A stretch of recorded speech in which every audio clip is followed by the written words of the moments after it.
Një ditë erdhën disa njerëz ke nana e besimtarëve, që Aisha radiallahu anha edhe i thanë: "Oj nana e besimtarëve, cila prej pjesës së jetës pejgamberit alayhi salam të ka lanë më tepër përshtypje ti?"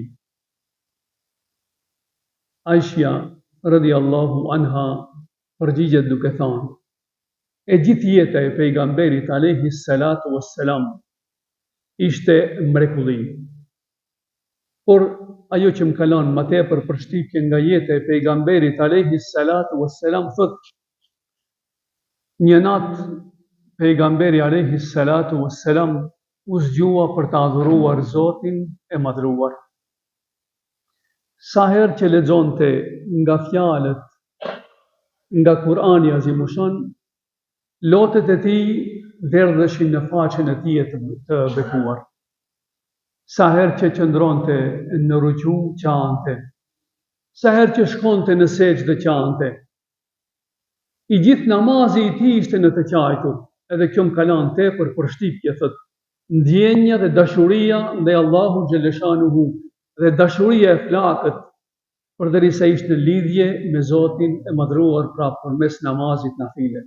Kështu e kaloi natën pejgamberi alayhi salam, derisa erdhi Bilali për ta zgjuar të dashurin e Allahut, Muhammedin alayhi salatu wassalam, dhe kur e pa se i gjithë fytyra e tij ishte e lagur nga lotët, i tha: "O i dashuri i Allahut, çfarë ka shtirë që të qahesh ta natë? Cila është ajo gjë që të ka bërë që vërtet tepër të qahesh? E shoh fytyrën tënde, e shoh mjekrën tënde të lagur nga lotët, thot sonte më ka zbritur ajetet kuranore.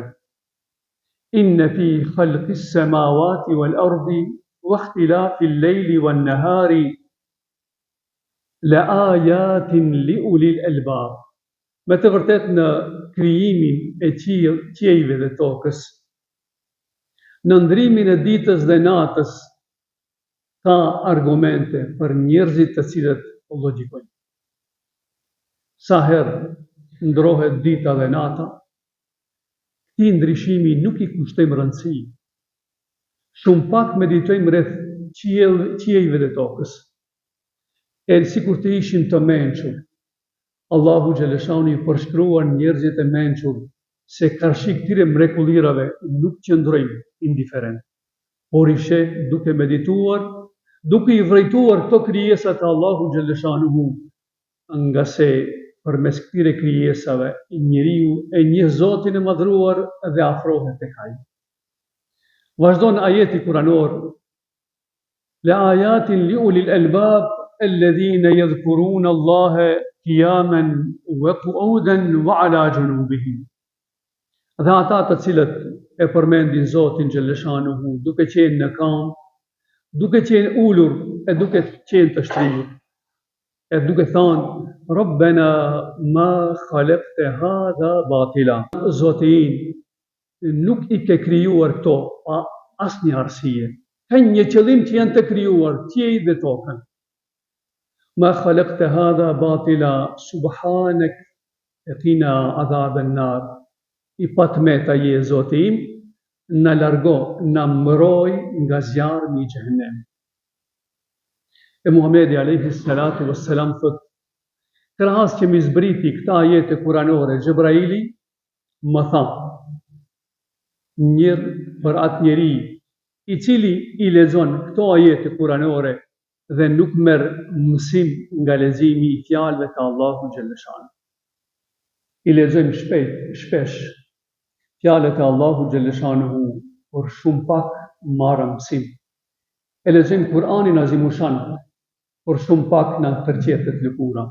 Ndërsa Muhamedi alayhi salatu wassalam ishte ndryshe nga jeta jonë, nga se ai e mbarte mesazhin hynor dhe ai në mënyrën më të mirë të mundshme u prezantonte njerëzve të tjerë ajetet kuranore, fjalët e Allahut xhaleshanuhu, dhe leximin e fjalëve të Allahut xhaleshanuhu e bante jo vetëm me gojë, por e bante edhe me ashk, me zemër dhe me ndjenje të lartë.